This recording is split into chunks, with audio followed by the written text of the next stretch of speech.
Hello दोस्तों, कैसे हैं आप लोग। उम्मीद है सभी लोग बहुत अच्छे होंगे और पढ़ाई भी बेहतर तरीके से आप लोगों की चल रही होगी। आइए अपने सब्जेक्ट पे आते हैं। आज का जो हम लोग का अगला टॉपिक है, हम लोग मैथ्स की क्लासेस कंटिन्यू कर रहे हैं, जिसमें हम लोग अनुपात समानुपात के चैप्टर को स्टार्ट किए हुए हैं, जिसमें हम लोगों ने अनुपात और समानुपात के दो एक्सरसाइज के वीडियो हम लोगों ने देखे, जिसमें हम लोगों ने इसके बेसिक जो चीज़ें हैं, जैसे अनुपात है पहले वीडियो में हम लोगों ने देखा, दूसरे में हम लोगों ने समानुपात के कितने प्रकार होते हैं उनके बारे में देखा, और कुछ इसके जो बेसिक जो फॉर्मूले हैं उनको हम लोगों ने सीख लिया है। कुछ एक्सरसाइज के माध्यम से इसको हम लोगों ने सीखा। उम्मीद है कि काफ़ी हद तक आपको इस पर समझ विकसित हो चुकी होगी। आज हम लोग इसके उस सेगमेंट की तरफ आगे बढ़ रहे हैं जिसमें कंपटीशन में जो इसके क्वेश्चंस आते हैं। तो अनुपात और समानुपात के जो क्वेश्चंस मोस्टली आते हैं वो लगभग 8-9 प्रकार के क्वेश्चंस एग्ज़ाम में देता है। इनमें से कुछ एक काफ़ी महत्वपूर्ण हैं जिनको आपको जानना बहुत ज़रूरी है, खासतौर से छोटी परीक्षाओं के लिए।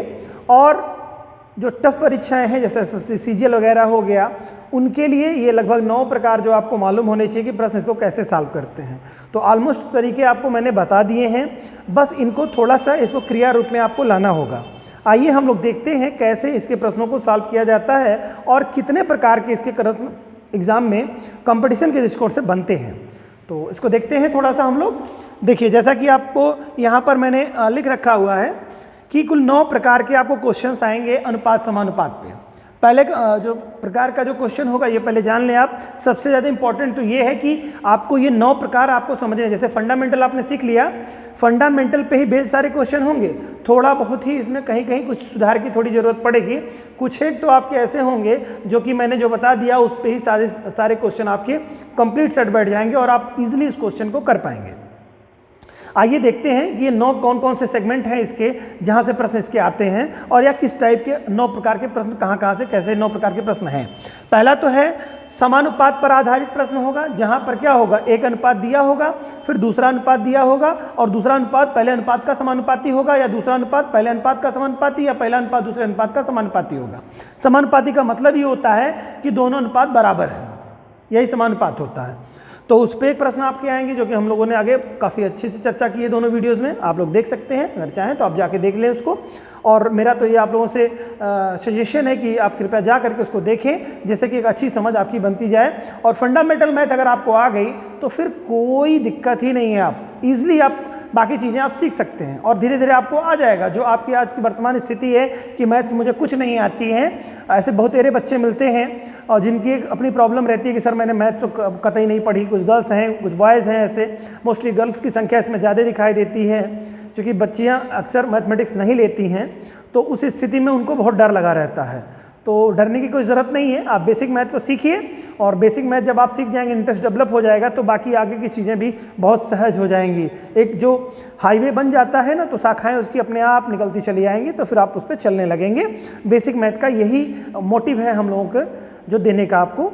आइए देखते हैं दूसरे टाइप का जो क्वेश्चन है बच्चों, अनुपाती संख्याएँ ज्ञात करना। ठीक है, जो अनुपात संख्याएँ हैं जैसे तृतीयानुपाती, चतुर्थानुपाती, ठीक है, द्वितीयानुपाती, ये सब जो अनुपातिक संख्या है, इस तरह के क्वेश्चन इसमें से आपको आएंगे। इसके अलावा अनुपातों का मान ज्ञात करने वाला प्रश्न होगा, तीसरा प्रकार। चौथा हो सकता है जोड़ और घटाव पर आधारित प्रश्न होंगे अनुपात के। पांचवा जो प्रकार होगा संख्याओं पर आधारित प्रश्न होंगे, कोई डिजिट दी रहेंगी, उसके बारे में हम लोग आगे देखेंगे। सम्मिलित अनुपात तथा खंडित अनुपात ज्ञात करना, ये भी हम लोग इससे भी क्वेश्चन आपको एग्जाम में आता है। और अनुपाती विभाजन पर आधारित प्रश्न इससे भी आते हैं, सिक्कों पर आधारित प्रश्न आते हैं और आय और व्यय पर आधारित प्रश्न आते हैं। तो कुल 9 प्रकार से इसके प्रश्न आते हैं, जिनमें से हम लोगों ने कुछ प्रकार लिए हैं। इस वीडियो में हम लोग देखेंगे, शेष को 1-1, 2-2 अनुपात करते हुए हम लोग आगे के वीडियोज़ में देख लेंगे क्वेश्चन को। आइए पहले सॉल्व करते हैं प्रश्न को। पहला है, आज हम लोगों का पहला जो अनुपात है, समानुपात पर आधारित प्रश्न कैसे आते हैं। तो समानुपात पर आधारित प्रश्न देखिए, समानुपात पर आधारित प्रश्न क्या है और क्वेश्चन ऐसे दिया रहेगा, निम्न में से प्रश्नवाचक चिन्ह की जगह पर कौन सी संख्या होगी। तो जैसे अनुपात, पहला अनुपात ये दिया हुआ है, जरा मैं देखता हूँ इसको। अनुपात दे रहा है बच्चों 3:5 है। समानुपाते हैं, समानुपाते आपका है 21 अनुपाते, ये क्वेश्चन मार्क है। ठीक है, ये आपको ज्ञात करना है। तो आप जरा जान लीजिए कि मैंने आपको बताया था कि जब समानुपात हो तो इसका एक फार्मूला होता है कि बाह्य पदों का गुणनफल बराबर आंतरिक पदों का गुणनफल, इसका गुणनफल बराबर होगा इसके गुणनफल के। ठीक है, ये फार्मूला होता है, इसी फार्मूले पे आप कर देंगे तो क्वेश्चन आपको आ जाएंगे। तो अनुपात पे सीधे क्वेश्चन इसका आपको इजीली आ जाता है। तो कैसे इसके क्वेश्चन बनते हैं, यहाँ पर होता है, या कह सकते हैं आप इसको A, B, C और D, ये इस तरह से आप ले लेंगे। ठीक है, तो A, B, C, D में क्या होता है, या इसको पहला, दूसरा, तीसरा और चौथा, मैं कई तरीके से बता दे रहा हूँ, एग्जाम में किताबें आप कुछ भी उठा के देखिएगा, कर लीजिएगा। क्या होता है, पहला और चौथा अनुपात बराबर होता है दूसरे और तीसरे अनुपात के, यही समानुपात का फॉर्मूला है। कौन सा, पहला और चौथा अनुपात का जो गुणनफल होगा वह बराबर होगा दूसरे और तीसरे अनुपात के गुणनफल के बराबर होगा, चाहे इसको इस रूप में कहिए, या ऐसे कह सकते हैं बाह्य पदों का गुणनफल बराबर आंतरिक पदों के गुणनफल के, आप ऐसे भी कह सकते हैं। ठीक है, या आप इसको कह सकते हैं कि ए बी सी डी के फॉर्मेट में रहेगा तो कह सकते हैं ए इंटू डी बराबर बी इंटू सी, कह सकते हैं ना, तीन तरीके से, तो कुछ भी तरीके से कहिए, क्वेश्चन होने से मतलब है, और ज़्यादा इसमें कुछ समझने की जरूरत है ही नहीं। ये तो बहुत हलवा सा क्वेश्चन है, अभी देखिए आप लोग उसको खा जाएंगे हलवे में। हलवा क्यों कहा जाता है, क्योंकि बहुत सरल होता है, खाने में कोई दिक्कत नहीं होती, दांत भी नहीं रहेगा तभी चल जाएगा काम। ठीक है, तो इसमें देखिए आप बिना दांत के क्वेश्चन है ये, अनुपात समानुपात के। इसमें क्या करेंगे बच्चों, अब क्वेश्चन मार्क है तो यानी कि आप 3 इंटू आप क्वेश्चन मार्क की जगह पर आप कुछ मान लीजिए, थोड़ा आसान रहेगा आपको। लेकिन मान लो x मान लिया आपने, x मान लिया इसको, इसका गुणनफल बराबर होता है किसके, इसके गुणनफल के बराबर होता है, यानी 3 इंटू 21 के हो जाएगा। अब x बराबर जब बच्चों निकालेंगे मान तो क्या हो जाएगा, 3 इंटू 21/3 हो जाएगा, क्योंकि इसका जो पद है यह नीचे चला जाएगा इसके, तो ये कट जाएगा। x बराबर क्या हो जाएगा बच्चों, 21, यानी कि यहाँ पर अनुपात क्या हो जाएगा, 21 अनुपात आपका हो जाएगा। ठीक है, क्वेश्चन को आप देखेंगे इसमें से, तो ये क्वेश्चन तो आपका हो गया। लेकिन एक चीज़ हम लोगों ने मिस्टेक कर दी, यहाँ मिस्टेक ये कर दी कि ये जो अनुपात आपका 5 है, यहाँ हम लोगों ने 3 मेंशन कर लिया। अगर 3 होता तो ऐसे आ जाता, लेकिन ये अनुपात बन क्या रहा है बेटा, यहीं पे मैं इसी क्वेश्चन का अगर फॉर्मेट यहाँ पर 3 होता तो ये अनुपात सीधे सीधे ऐसे ही बनता जो है, लेकिन यहाँ पर अनुपात 5 का था, तो इस नाते हम लोगों का क्वेश्चन क्या होगा, 3 इंटू एक्स बराबर 5 इंटू 21, ये बनेगा। तो x बराबर 5 इंटू 21/3 हो जाएगा, तो 3 का ऐसे काट देंगे तो 7 हो जाएगा, तो x बराबर 7 × 5 = 35 हो जाएगा, तो 35 आंसर आएगा आपका, यहाँ पर 35 हो जाएगा। ठीक है, 35, ठीक है, 21 नहीं होगा। 21 तब होगा जब अनुपात 3:3 का हो जाएगा, समानुपात 21 समथिंग का जब हो जाएगा। क्लियर, तो यहाँ पर डिजिट का ये जो हमने 3 ले लिया, वहाँ पे वो 5 था। ठीक है, तो इस तरह से क्वेश्चन इसका हो जाएगा। दूसरा इसका जो क्वेश्चन है बेटा वो टाइप देखते हैं हम लोग। दूसरे क्वेश्चन में क्या होगा, इसमें यही होता है, आपको बात अभी तक मुझे लगता है बहुत अच्छी तरीके से समझ में आ चुकी होगी, अब कोई क्वेश्चन करने में आपको सुविधा नहीं होगी। जैसे दे रहा है अनुपात, दे रहा है बेटा 1:1.2 है, अनुपात है बेटा 3.5 का, समानुपात दे रहा है, क्वेश्चन मार्क है, फिर अनुपात 14 का है। तो अब क्या करते हैं, देखो सीधा सा है, ये वाला जो अनुपात जिसमें क्वेश्चन पूछता रहे उसको क्या कर लेते हैं, इसके टोटल के बटे में ले आते हैं। मतलब यही होता है ना, जैसे इसको हम मानेंगे कोई ना कोई संख्या x मानेंगे, तो या ऐसे सीधे आप कर सकते हैं, इसको क्वेश्चन मार्क यहाँ ले लेंगे, तो 1.2 हो जाएगा इंटू 3 इंटू 5 हो जाएगा, बटे में आपका 14 हो जाएगा। ये आपका अनुपात इस तरह से बनेगा। ठीक है, तो इस तरह का अनुपात जब आपका बनेगा तो अनुपात यही है आपका। तो इसमें क्या होता है जरा देखिएगा, इसमें क्या, इसका अनुपात होता है और इसका अनुपात होता है, यही तो होता है। तो आप लोगों का क्वेश्चन यहाँ से ऐसे बनेगा, इसका अनुपात हो जाएगा क्या, यहाँ पर आ जाएगा 1.2 इंटू 14 बराबर 3.5 x हो जाएगा। ये आपका मान हो जाए, x चूँकि हम लोगों ने मान लिया है, या आप अनुपात में नहीं मानना चाहते हैं अभी, तो क्वेश्चन मार्क के रूप में ही लिखिए, तो ये इसके बटे में आएगा, सॉरी इस तरह से होगा क्वेश्चन। तो 1.2 हो जाएगा इंटू 14 हो जाएगा, और इसको फिर बटे में आप 3.5 हो जाएगा, क्वेश्चन मार्क हो जाएगा। चाहे मानिए, मन के x मान लीजिए, नहीं मानते हैं तो आप क्वेश्चन मार्क लगा के सीधे कर लीजिए, कोई प्रॉब्लम नहीं है आपको।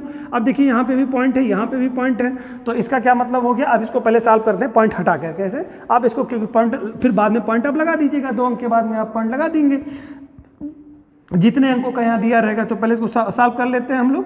तो ये क्या कटेगा किसी से, अगर देखते हैं तो आप लोग देख लीजिएंगे 35 है, तो 7 × 5 = 35, देखिए कट जाएगा, 7 दूनी के 14 हो जाएगा, 7 × 5 = 35। ठीक है, 5 हो गया। अब ये क्या किसी से कटेगा, नहीं कटेगा, तो इसका आप लोग अनुपात देख लीजिएगा कि अनुपात जो बन रहा है इसका, आप लोग देखिए। आगे इसको जब कंटिन्यू करेंगे तो 1.2 इंटू 2 हो जाएगा बेटा, नीचे बटे में क्या हो जाएगा 5 आ जाएगा, ठीक है। क्योंकि ये 5 हो गया है तो पॉइंट इसका पहले रहेगा, तो पॉइंट आप सब हटा दीजिए, पॉइंट अभी ना ध्यान में रखिए, वो पॉइंट अपने आप एक अंक के बाद दशमलव आपको लग जाएगा।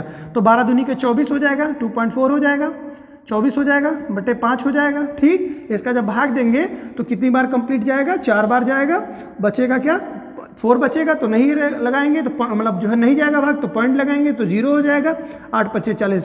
तो ये इसका आंसर आपका आ जाएगा। एक अंक के बाद चूंकि दशमलव सब में थे, ये अंक के बाद दशमलव हटा दिया हमने, एक अंक के बाद दशमलव आप वहाँ पुनः लगा देंगे तो आपका आंसर यही आ जाएगा, ठीक है। तो आपका इसका 4.8 आ जाएगा आंसर, क्लियर। इसी तरह से नेक्स्ट क्वेश्चन जो आपका दे रहा है, अनुपात इसमें भी होता है। यहाँ पर देखिए हमेशा जो बाह्य पद है बेटा, बाह्य पदों का गुणनफल आंतरिक पदों के गुणनफल के बराबर होता है, ठीक है, ये फार्मूला होता है। तो देखिए जरा इसको आगे करते हैं नेक्स्ट क्वेश्चन को, ये बहुत अच्छे से आपको समझ में आ रहा होगा उम्मीद करता हूँ।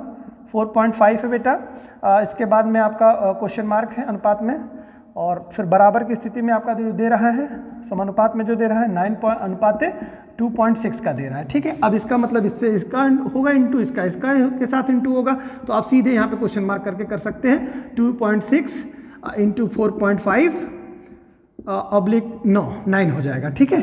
अब इसको कर लीजिए जरा सा, देखते हैं कैसे। अब इसको पॉइंट को भी भूल जाइए, दोनों का पॉइंट इंटू करेंगे तो 2 अंक के बाद यहाँ दशमलव आ जाएगा, क्योंकि गुणा होगा तो बढ़ेगा।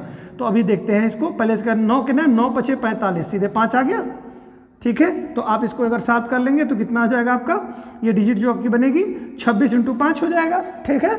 26 × 5 हो जाएगा, तो आप क्या करें, 25 × 5 = 125 होता है, और 26 पंजे कितना हो जाएगा आपका 125 130 हो जाएगा, है ना, 130 हो जाएगा, 130 आपका आंसर आया। इसमें से आप अंकों, तो यहाँ पर जो आप देखेंगे 130 जब आपका आ गया है तो क्या होगा, यहाँ पर देखिए एक अंक के बाद दशमलव था, फिर एक अंक के बाद दशमलव, यानी 2 अंक के बाद यहाँ पर चूंकि इंटू के साथ है तो यहाँ 2 अंक के बाद में रहेगा। वहाँ पर क्या था, 1.1 अंक के बाद था, एक अंक के बाद नीचे ऊपर, दोनों ऊपर नीचे था, तो इस नाते 1 अंक के बाद लिया, जब इंटू के साथ हो तो 2 अंक के बाद यहाँ पर आप ऐसे 2 अंक के बाद दशमलव लगा देंगे, ठीक है। तो 1.30 ये आपका आंसर आ जाएगा, क्लियर। चलिए, तो ये क्वेश्चन मुझे लगता है कि आप लोगों को समानुपात पे जो बेस्ड क्वेश्चन है वो आसानी से आपको समझ में आ जाएंगे। समानुपात में सिर्फ इतना करना है, बाह्य पदों का जो गुणनफल है वो आंतरिक पदों के गुणनफल के बराबर होगा, बस यही मान करके आपको क्वेश्चन को सॉल्व कर लेना है, ठीक है।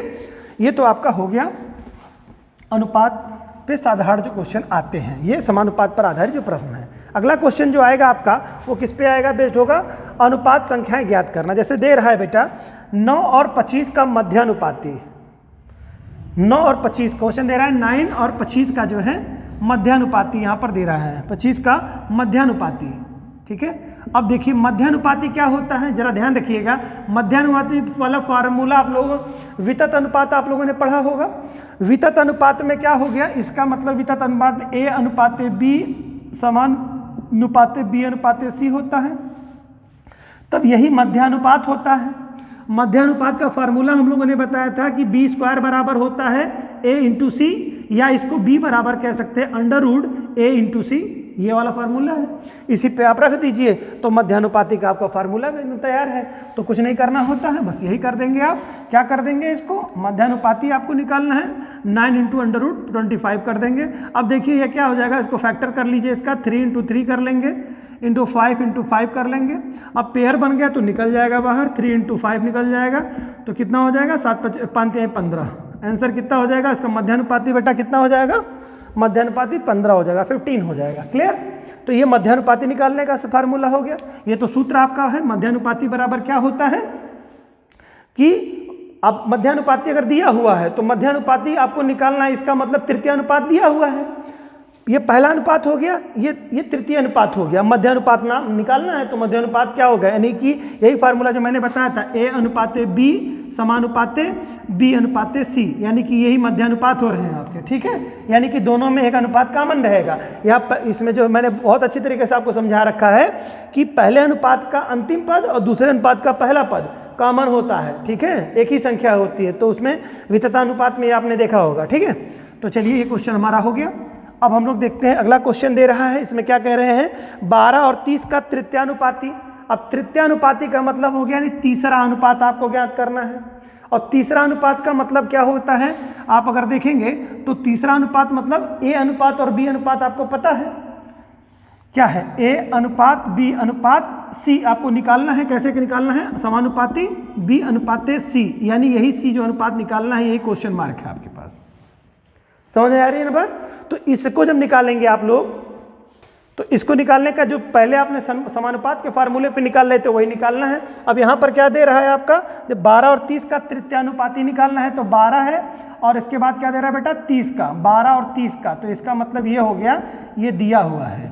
अब यही निकालना है हमको, यही हो गया, ठीक है। मध्यानुपाती दे रखा है। अब इसका फार्मूला क्या है, इसका गुणनफल हो जाएगा, तो 12 इंटू क्वेश्चन मार्क बराबर हो जाएगा 30 इंटू 30 बेटा, ये आंसर हो जाएगा। क्वेश्चन आप लगाएंगे जब, तो 30 इंटू 30 बटे 12 हो जाएगा। अब इसको अब सरलीकरण कर लीजिए, ये 15 हो जाएगा, ये कितना हो जाएगा, 6 हो जाएगा। फिर इससे कर लीजिए सरल, तो कितना हो जाएगा, 3 और 2 तिहाई 6 हो जाएगा, 15 15 हो जाएगा। फिर 3 से काटिए, 3 पचे 15 हो जाएगा, 15 पचे 75 हो जाएगा, कितना हो जाएगा 75। आंसर आपका आ जाएगा, ये 15 का गुणा 5 में कर देंगे, 15 पचे 75। तो आंसर आपका कितना आ गया यहाँ पर, तृतीयानुपाती जब ज्ञात करने के लिए कह दिया तो कितना हो जाएगा आपका 75, आपका आंसर तृतीयानुपात हो जाएगा।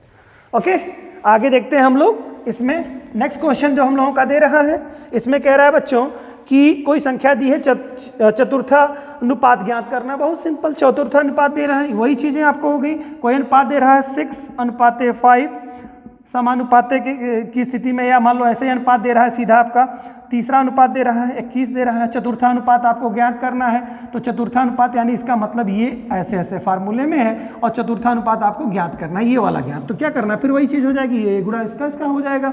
तो क्या हो जाएगा, ये 6 इंटू क्वेश्चन मार्क बराबर चतुर्थानुपात, आप उसको x मान सकते हैं, यहाँ क्वेश्चन मार्क रख के मैं काम कर ले रहा हूँ, तो x मान के करिए, कुछ भी करिए, आंसर आपका आना वही है। फिर 5 इंटू 21 हो जाएगा बेटा, फिर क्वेश्चन मार्क हो जाएगा 5 इंटू 21, 5 इंटू 21 ऑब्लिक 6 हो जाएगा। इसको काट देंगे आप, 2 तिहाई 6 हो जाएगा, या 3 से काटिए क्योंकि 21 है तो कटेगा ही से, 3 दूनी के 6 हो गया, और 3 सत्ते 21 हो जाएगा, ठीक है। अब आप इसको करेंगे और सरल करिए, 7 पचे 35 हो जाएगा बेटा, ऊपर 35 बटे 2 हो जाएगा। इसको आप और सरल करेंगे तो 17 हो जाएगा, 17 पॉइंट समथिंग आ जाएगा, 5 आ जाएगा। आंसर आपका इस तरह से आ जाएगा, या तो सीधे बटे में दिया हुआ है आंसर, या तो सीधे इसी फॉर्मेट में आपको दे देगा आंसर, तो कोई दिक्कत नहीं, 17.5 आपका आंसर आ जाएगा। तो कौन सा अनुपात निकल के आया है बेटा, ये आपका निकल के आया चतुर्थानुपात, ठीक। ये कौन अनुपात, देखिए पहला, दूसरा, तीसरा, चौथा, चतुर्थानुपात हो गया ना। चतुर्थानुपात यहाँ पूछा भी है, चतुर्थानुपात, ठीक है। चलिए अगला क्वेश्चन लेते हैं, अब देखते हैं इसमें क्या कह रहा है। प्रथमानुपात देखना है बेटा, तो पहला अनुपात इसमें, यानी कि पहला अनुपात नहीं दे रखा है, इसका मतलब पहले अनुपात की जगह क्वेश्चन मार्क होगा। फिर इसका मतलब यानी कि दूसरा अनुपात दिया है, 4 दे रहा है, 8 दे रहा है, क्या दे रहा है, 4, 8.5 है बेटा, ये 8.5 है, देन 2.5 है। ये आपके 3 अनुपात लगातार दिए हो, तो इसका मतलब क्या है, यहाँ पर आपका समानुपात का निशान हो जाएगा। आपको मैंने बता रखा है, जब लगातार अनुपात दे, यहाँ पर कह दिया है, देखिए प्रथमानुपात ज्ञात, यानी कि इसका मतलब ये जो अनुपात 1, 2, 3 दिया हुआ है, इसका मतलब ये दूसरा, तीसरा और चौथा अनुपात दिया है। यहाँ पर क्या है, चतुर्थानुपात पूछा था, तो इसका मतलब पहला, दूसरा और तीसरा दिया है, चतुर्था को ज्ञात करना है। ये तो क्वेश्चन में स्पष्ट आपके है। तो पहला अनुपात करना है, तो इसका गुणा हो जाएगा, इसका गुणा हो जाएगा बेटा। क्लियर है, कोई दिक्कत नहीं है, बिल्कुल सही है। तो आपका क्वेश्चन मार्क के साथ आप क्या करेंगे, 4 इंटू 8.5 करेंगे बटे में 2.5। अब यहाँ देखिए दोनों के दशमलव ऊपर है, तो कोई दिक्कत नहीं, 1 अंक के बाद ही दशमलव लगने वाला है, ठीक है। वहाँ साथ में था, इस नाते 2 अंक के बाद लगा था। क्लियर। अब इसको सरल कर लीजिए, इसको सीधे 25 मानिए, इसको 85 मानिए, तो क्या हो जाएगा, 5 से इसको काटिए, 25 हो जाएगा, और ये कितना जाएगा, 5 × 9 5, 5 7 35, यानी 17 आ गया, ठीक है। और क्या कट सकता है ये, आप इसको अभी नहीं कटेगा ये, तो इसको ऊपर गुणा कर लेते हैं, 17 34 17 51, 17 चौके 68, 68 बटे 5 हो जाएगा। अब इसको और सरल कर लीजिए, कितनी बार जाएगा आपका, आप देखेंगे तो इस तरह से आपका भाग सीधा चला जाएगा, तो 5 × 9 5 बार चला जाएगा, और 5 × 3 15, ठीक है। तो 3 बचेगा आपका, तो 3 जब हो जाएगा तो 0 हो जाएगा, 5 × 6 30, ये हो जाएगा आपका आंसर 13.6। ये आपका जो अनुपात निकल के आ रहा है वो आपका इस रूप में आना चाहिए अनुपात को। तो उम्मीद है कि ये क्वेश्चंस आपको समझ में आए होंगे, और जो 2 तरह के क्वेश्चन एग्जाम में मोस्टली आपसे पूछते हैं, 2 टाइप्स आज हम लोगों ने देख लिया। आशा करता हूँ कि ये वीडियो आपको समझ में आया होगा और थोड़ी सी अच्छी समझ आपकी इस पर पकड़ बनी होगी। इसी तरह से आप लोग प्रयास करते रहिए, होपलेस ना होइएगा। मैथ्स ऐसा सब्जेक्ट है जो बड़ा इंटरेस्टिंग, बड़ा रोचक है। बस इससे डरिए नहीं, डरेंगे तो हमेशा कोरोना की तरह ये आपके जीवन में हमेशा सीक्वेंस बना करके आता रहेगा, प्रथम चरण, द्वितीय चरण और तृतीय चरण में। तो इस नाते कोरोना का सामना करना है, मास्क का प्रयोग करिए और ये ऐसे ही इसके साथ भी, मैथ के साथ भी बिहेवियर करिए, व्यवहार अपना करिए। बहुत सारे ऐसे लोग होते हैं जो कि सोचते हैं कि बच जाएंगे, भाग जाएंगे, और कुछ लोग बाउंड्री क्रॉस कर जाते हैं, लेकिन आप भी बाउंड्री क्रॉस कर जाएंगे इसकी आशा बिल्कुल छोड़ दीजिए। और मैथ ऐसा है, अगर एग्ज़ाम में कहीं आपको अधिकारी बनना है, कहीं भी कोई भी कंपटीशन आपको क्रैक करना है, तो अब तुम इंडिविजुअल भी आपको कंपटीशन में प्रत्येक सब्जेक्ट में भी आपको अच्छा स्कोर करना होता है। मिनिमम उसकी जो रिक्वायरमेंट है वो पूरी करनी होती है। इस नाते मैथ से डरिए नहीं, मैथ से सामना करिए और धीरे धीरे चलते जाइए। एक दिन ऐसा आ जाएगा कि मैथ आपको समझ में आ जाएगी और उम्मीद करता हूँ कोई बहुत टफ नहीं लग रहा होगा मैथ आपको। इसी के साथ अपना साथ और अपना प्यार हम लोगों के चैनल पर बनाए रखिए। मिलते हैं नेक्स्ट वीडियो के साथ आप लोगों से। तब तक के लिए जय हिंद।